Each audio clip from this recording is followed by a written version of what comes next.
Mademoiselle, monsieur, bonjour et bonsoir, parce que l'émission sera rediffusée à plusieurs reprises, une fois de plus dans vos foyers pour passer une heure de vérité, une heure que je sais d'avance qui sera intéressante, passionnante, puisque mon invité est monsieur Rachid Arabe, que tout le monde connaît. Bonsoir. Photo, image, vous avez vu qui c'est? Vous l'avez vu souvent, tout petit peu plus jeune.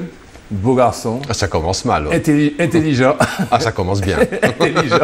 intelligent, brillant, sur les ondes de tas de chaînes, de tas de télévisions dont nous allons parler. Dans tous les cas, je vous présente, c'est facile maintenant avec les sites de recherche de savoir exactement où vous êtes né. Donc puis des fois, on apprend des choses sur soi. Sur soi-même, vous allez voir. Vous êtes né le 26 juin 55, je ne me trompe pas. Voilà, c'est faux. Alors, vous voyez comme quoi... C'est à préciser, c'est à préciser. Je peux vous interrompre tout de suite? Ah, absolument. Parce que ça vaut le coup. Absolument. Je suis né le 15 juin 55, mais la date, le jour de déclaration à l'état civil... a été le 26. A été 11 jours plus tard, pour une raison toute bête. Je suis né en Algérie, dans les montagnes du Kabylie. Oui. À l'Arbanat. L'Arbanat, qui veut dire en berbère « mercredi près des montagnes ». Mercredi près des montagnes, parce que le jour de marché, c'est le mercredi. Ouais. Mon père était déjà en France. Je suis né chez ma grand-mère. Et ma maman, qui avait chargé un de ses beaux-frères de me déclarer, à l'époque, c'était peut-être moins urgent. Et il a mis 11 jours à aller me déclarer. Donc, je suis né le 15 juin. Ça a l'air d'être une coquetterie, mais ça m'a, par exemple, fait changer le signe zodiacal. C'est très important. Ben oui, c'est vital. Mais vous savez que c'était l'histoire... On commence bien, c'est l'histoire antillaise, ce que vous racontez. Je pense qu'il y a dû y avoir beaucoup de choses de ce genre. Je suis né là, mais on a fait la déclaration, le secrétaire de mairie n'était pas là. Donc nos amis martiniquais comprennent... Nous sommes dans un bain culturel. Voilà. Donc première information fausse. Voilà. Semi-vrai. Mais vous voyez que je dis la vérité. Toute la vérité. Vous avez vécu à Famec, près de Thionville, en Lorraine. Vous êtes parti pour des raisons que vous allez peut-être nous expliquer si ça vaut le coup. C'est la raison que tout le monde connaît, que les Martiniquais doivent comprendre aussi. Mon père est parti dans les années d'après-guerre, en région Lorraine, parti pour les raisons économiques que vous savez, puisque l'Algérie, à cette époque-là, et notamment la Kabylie, était une grande pourvoyeuse de main-d'œuvre pour la France industrielle. Et pour les mines Plutôt la sidérurgie, dans le nord. Dans la Lorraine. Oui, les mines, c'est plutôt le nord, la Lorraine, c'est plutôt la sidérurgie. C'était la sidérurgie. Et vous avez acquis la nationalité française en 1992. C'est juste. Ça nous fait très marrant de voir que quelqu'un qui est comme nous a acquis la nationalité française à un certain moment pour nous, surtout avec les fonctions que vous exercez actuellement au CSA. On y viendra tout à l'heure. Pour moi, vous êtes franco-français. Ça m'a semblé incongru de dire ça, mais c'est une réalité. L'Algérie est indépendante et vous étiez algérien. Alors, j'ai été une première fois français, de 55, année de ma naissance, à 62, indépendance de l'Algérie.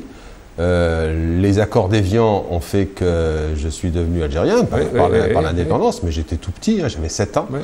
Et à l'âge de 18 ans, honnêtement, je m'en fichais de savoir quelle était ma nationalité. Mais à l'âge de 18 ans, on va dire que certaines administrations françaises étaient un peu tatillonnes vis-à-vis de moi, notamment au moment où j'ai commencé à faire mes études. On me demandait des papiers qu'on ne demandait pas aux autres.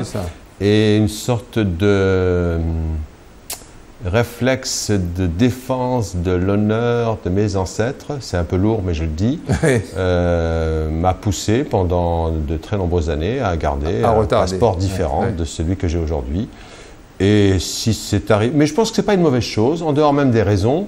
Je pense que c'est un débat franco-français en ce moment. Faut-il se déclarer français? Moi, je suis devenu français le jour où je me suis complètement senti français. Et je pense que c'est aussi une façon d'être français. D'être honnête avec soi-même. Tout à fait. Avec soi-même, tout d'abord, et avec les autres. Et puis, vous avez été, là, on va entrer maintenant dans la carrière, vous avez d'abord été diplômé du Centre universitaire d'enseignement du journalisme à l'Université de Strasbourg. Oui. Alors, 30 secondes sur le cursus, sur la formation des journalistes. On peut être journaliste par 1000 voies. Je n'ai fait aucune école et je le suis. Je suis un parrain, un pseudo-journaliste. Presque de naissance, parce qu'à la limite, j'ai commencé d'abord par le journalisme, mais quelle est la meilleure formation pour être journaliste? Première question.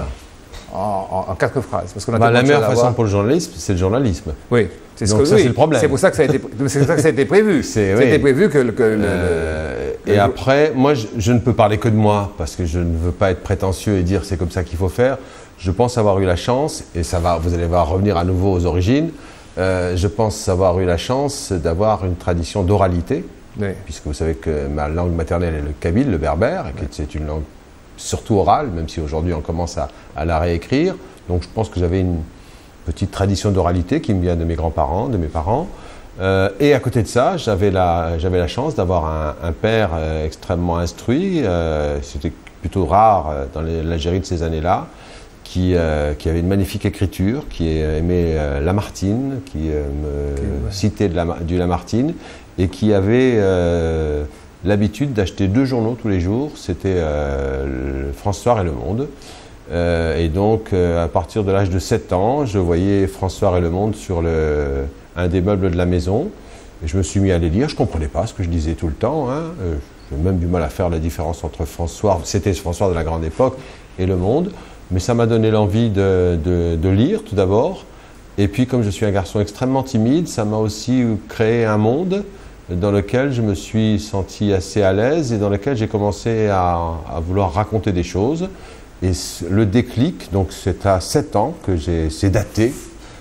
Ma sœur aînée me raconte souvent que c'est donc à 7 ans que j'ai dit à ma famille que je voulais être journaliste. Je suis plus vieux, plus âgé que vous, on va dire. Plus vieux, nous ne sommes pas vieux. Mais vous vous souvenez de l'odeur du papier, de l'odeur du journal à l'époque? Oui, tout à fait, bien sûr. Parce que d'ici, nous partions en congé administratif, entre guillemets. Oui. Donc c'est une chose qui me frappait. Arriver, ma mère achetait le journal, en profitait tous les jours. Et c'était cette odeur de papier, d'encre. C'est ce qui a déterminé un peu aussi une partie de ma vie. C'était extraordinaire. Ouais. Alors, et donc pour finir sur la formation, parce que c'était on était sur la formation. Vous voyez, je n'oublie même pas la question. C'est bon journaliste. Donc j'ai commencé par exemple, à écrire les rédactions de mes frères et sœurs. Ouais. Je peux le dire aujourd'hui, hein, c'est prescrit. Et puis quand j'étais au collège, je faisais les comptes rendus de l'équipe de basket à laquelle j'appartenais. Et puis comme je m'étais cassé la jambe à un moment, donc j'avais le temps d'écrire. Et je me suis rendu compte que j'aimais bien raconter. Et puis la suite, c'est que je suis devenu un vrai passionné de radio, plus que de télévision, bizarrement par rapport à ma carrière. Et comme je dis souvent, la radio m'a servi presque de méthode pédagogique d'apprentissage du monde. J'écoutais des émissions qui me parlaient d'ailleurs, qui me faisaient rêver le soir. Et ça m'a donné cette envie d'être quelqu'un qui raconte. C'est peut-être là aussi, par rapport à mes propres origines, il y a une forte tradition de contes en Kabylie, de contes racontés. Tout se raconte comme ça d'ailleurs. Et peut-être que c'est resté dans mes gènes. Et donc voilà. Et puis un jour, j'ai dit, je veux être journaliste. Et puis je me suis rendu compte au lycée qu'il fallait avoir un diplôme. Et j'avais la chance à cette époque-là, époque bénie, dans les années 70-75, que des écoles de journalisme acceptaient des étudiants sur concours après le bac. Donc je suis allé directement après le bac. J'ai fait 3 ans d'école de journalisme et qui, là aussi, ont fini de me former. Et je terminerai ma réponse qui est un peu longue, je m'en excuse. Mais je vous demande de m'en excuser. Je suis arrivé à l'école de journalisme avec chevillé au corps l'idée que la presse, ça n'était que la presse écrite. Et que très rapidement, je pensais que je pourrais être au minimum éditorialiste du monde diplomatique, après quelques mois. Hein. Premier trimestre. Oui, voilà. Et en fait, j'ai eu cette chance à nouveau d'avoir parmi mes enseignants des professeurs, des gens qui étaient par ailleurs rédacteurs en chef dans les stations régionales de ce qui s'appelait FR3 à l'époque, et un journaliste qui était à Antenne 2 à l'époque et qui, dans les studios où on apprenait à parler à une caméra, à faire des émissions de radio, est venu un jour, il s'est mis comme ça, je me souviens de lui, il m'a dit « Toi, tu as vraiment une tradition d'oralité qu'il faut absolument qu'on utilise avec la caméra. » Et ça m'a donné confiance, et voilà. Très bien. Alors, simple, sur notre terrain, vous avez épousé Sylvie Gauthier, et par là même, vous êtes devenu le beau-père de Yona Mitrocé. Mais ça, même jusqu'ici, on connaît la chanson de tube. Enfin, un monde parfait. Oui, c'était. Bon, ceci étant ça, vous êtes vraiment... C'est un beau titre, un monde parfait. Très certainement. C'est un beau titre. C'est une belle mission aussi d'essayer de faire en sorte que le monde soit parfait. En tout cas, que pendant le temps où vous êtes enfant ou adolescent, l'image que les adultes vous donnent, c'est peut-être qu'il y a possibilité d'un monde parfait. Ah oui, c'est bien. Et vous perpétuez, vous prêchez auprès d'elle cette image, vous êtes un bon beau-père. C'est à elle qu'il faudra le demander. J'essaye d'être un beau-père qui partage ce qu'il sait et qui essaye, pas suffisamment, d'entendre ce que les ados d'aujourd'hui nous apportent. Ils nous apportent plus que nous n'apportions nous à nos parents, je pense. C'est ça. Vous avez été journaliste à Nancy, puis Reims, et puis vous êtes monté sur Paris. C'était une montée vers Paris. C'est l'autoroute de l'Est. C'est comme ça qu'on peut comprendre ça. Je me suis détourné par Amiens quelque temps, mais bon, c'était pas... Oui, Amiens, Nancy, et puis ensuite Paris. Ouais. Et vous estimez que c'était le cursus normal d'une carrière de journaliste? D'abord, vous n'êtes pas maître de votre carrière à ce moment-là, hein, que tout le monde le sache. J'ai eu la chance, toujours par rapport au professeur que j'évoquais tout à l'heure, de travailler comme stagiaire d'abord de vacances, puis pigiste, alors que j'étais encore à l'école de journalisme. Ce qui est vrai que ça m'a facilité la vie parce que j'avais des petites périodes de travail sur le terrain et je revenais, c'est une forme d'alternance avant l'heure, une formation d'alternance avant l'heure. Et j'ai assez rapidement retrouvé les rédacteurs en chef qui avaient été mes enseignants. Je les ai trouvés comme rédacteurs en chef. Et ce qu'ils m'avaient appris, ils ne pouvaient pas tout à fait se déjuger, donc ils devaient se dire que je pouvais le faire. Alors, après, vous n'avez pas chômé parce que vous étiez au service politique intérieur d'Antenne 2. Vous êtes devenu chef de rédaction de ce service de politique, oui, en 90. Ensuite, vous avez travaillé à France 2 de 92 à 94, mais pendant l'été. J'ai travaillé tout le temps en Antenne 2 et France 2, mais c'était les années où j'étais ce qu'on n'appelait pas à l'époque joker, c'est-à-dire que je remplaçais les présentateurs de 13h et de 20h quand ils étaient en vacances. Alors ensuite, vous avez été envoyé... J'étais à Harry Roselmack avant Harry Roselmack. Vous étiez ensuite grand reporter pour les émissions Envoyé spécial et Géopolis. Bon souvenir de ça? Meilleur souvenir de ma carrière. Ça consistait à quoi? Plus horrible souvenir parce que... Pratiquement, parce qu'on voyait à l'antenne, mais plus horrible souvenir parce que c'était le résultat d'un placard. Ah bon? Voilà, je suis honnête avec vous, c'est l'heure de vérité. Absolument, allez-y.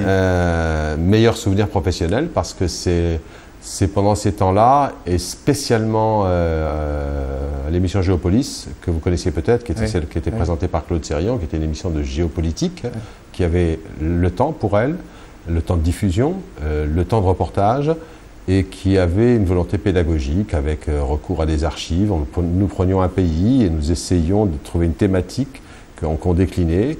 Et c'est grâce à cette émission que j'ai fait certainement les voyages les plus longs, alors que le journalisme d'aujourd'hui est un journalisme de l'immédiat, voire qui va plus vite que la réalité. Donc j'ai eu cette chance. Twitter. Oui, alors ça c'est même pas du journalisme, de rester poli. Donc c'est vrai que c'est des souvenirs particulièrement intenses parce que c'est des vraies plongées dans le pays. En plus j'avais cette chance que ça se faisait hors actualité brûlante, donc on me laissait le temps de travailler et j'y ai appris beaucoup de choses sur mon travail et sur la façon ensuite de restituer ça aux téléspectateurs. En tous les cas, vous avez appris suffisamment pour être nommé rédacteur en chef adjoint du journal de France 2 et chargé de magazine. Oui. On peut cumuler les deux, vous avez le temps de faire tout ça de choses. Si vous l'avez fait en tous les cas. Bon, oui, on y arrive. Et de septembre 1998 à septembre 2002, vous avez assuré la présentation du journal de 13h en duo avec Carole Gessler, avant d'être remplacé par Gérard Holz. Et puis ensuite, boum, vous avez quand même présenté notre émission. Éco-matin sur France 5, Dans la lumière sur France 2. En 2000, vous avez animé sur France 2 l'émission J'ai rendez-vous avec vous. De 2000 à 2007. Émission que vous avez conçue. Conçue entièrement comme un petit enfant. De A à Z. Ouais. Avec les moyens qui... Et là aussi, résultat d'un placard. C'est-à-dire qu'on m'arrête la présentation du journal de 13h et je me dis, qu'est-ce que tu peux faire, mon petit gars, qui te rende encore heureux, qui ne te rende pas aigri et qui te permette de rebondir au sens où tu fais quelque chose de nouveau. Et j'ai eu cette idée à l'époque de vouloir aller chercher l'opinion publique dans la rue. Ça ne s'était jamais fait. Et de le faire en direct. Et de par toute la France. Et de par toute la France. Dans toutes les différentes villes. Et outre-mer, assez régulièrement. Et d'aller chercher en direct surtout l'opinion sur des événements d'actualité. C'est une période passionnante, très dure à faire parce qu'il y a une émission en extérieur, sans filet, alors là vraiment sans filet. On faisait d'ailleurs un jeu de mots parce qu'au début on le faisait sur les marchés. J'ai dit c'était normal que je fasse l'émission sans filer sur le marché. Oui. Donc voilà, alors ça c'est le bébé dont je suis le plus fier. Oui, tout à fait. Je me souviens par contre de vous sur France O. Notamment, notamment une émission avec... Autrement dit, avec Roderer. Qui était très, très nerveux. Le jour où vous avez interviewé Madame Le Pen, comme vous l'appeliez, Madame Le Pen. C'est son nom, je crois. Oui.